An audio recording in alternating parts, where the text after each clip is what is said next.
You have a good reputation. You had a good reputation. That's why the 2 Democrats supported you. But the longer you hold on to Mr. Barr and this report that Mr. Barr gave you as special counsel, your reputation will be damaged. As everybody's reputation who gets involved with Donald Trump is damaged, he's damaged goods. There's no good dealing with him because you will end up on the bottom of a pyre. Yeah, my concern about my reputation is with the people who I respect, my family and my Lord. And I'm perfectly comfortable with my reputation with them, sir. Well said. God bless you.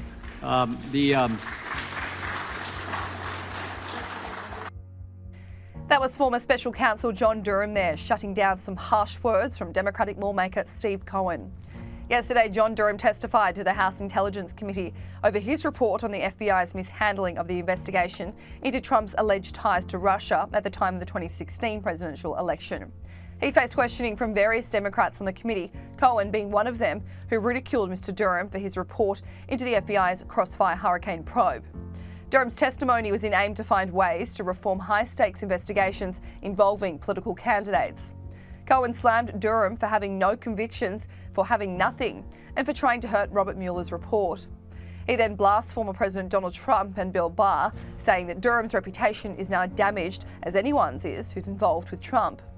Durham just fires back, saying his concern about his reputation is only with the people he respects, his family and his Lord, which prompted an applause from House Republicans in the room. The former special counsel's testimony was an interesting day, looking into Mr Durham's report, which he handed down last month. To paint a picture of what this is all about, during the 2016 campaign and after Trump had won, there were allegations circulating that Donald Trump colluded with Russia in order to influence the outcome in his favour, a narrative that Hillary Clinton pushed as part of her own presidential campaign. Trump had always wholeheartedly denied the accusation, calling it a witch hunt. Any collusion between Trump and the Kremlin was ultimately ruled a hoax in March 2019 after Robert Mueller ended his investigation, which found no evidence of the conspiracy theory. The controversial probe conducted by the FBI cost the taxpayer nearly $32 million.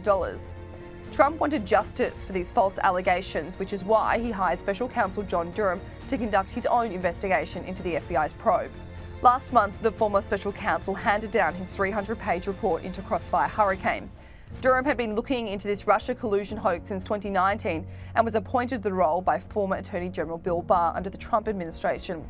It took 4 years for John Durham to conclude that the FBI's investigation into Donald Trump was not fairly carried out, calling it seriously flawed. His statement read, "It is the officer's assessment that the FBI discounted or willfully ignored material information that did not support the narrative of a collusive relationship between Trump and Russia." Similarly, the FBI Inspection Division report says its investigators repeatedly ignored or explained away evidence contrary to the theory the Trump campaign had conspired with Russia. It appeared that there was a pattern of assuming nefarious intent.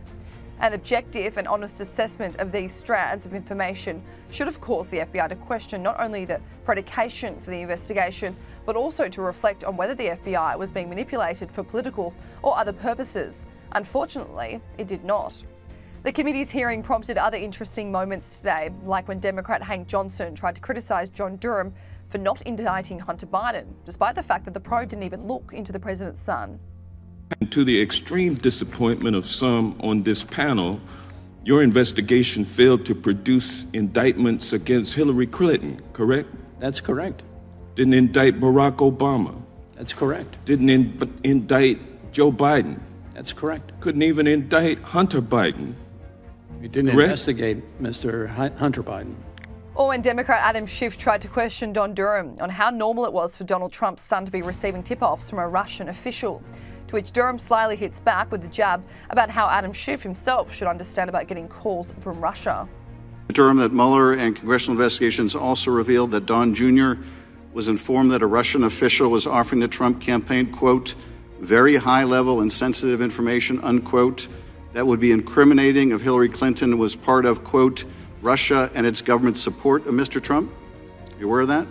Sure, people get phone calls all the time from individuals who claim to have information like that. Really, the son of a presidential candidate gets calls all the time from a foreign government offering dirt on their opponent? Is that what you're saying? I don't think this is unique in your experience. That was because Adam Schiff was pranked in 2018 by Russian radio hosts who told them that they had compromising photos of Donald Trump ready to leak. The The pranksters alleged to have pictures of Trump having an affair with a Russian woman. The Democratic lawmaker responded to the pranksters saying, obviously, we would welcome the chance to get copies.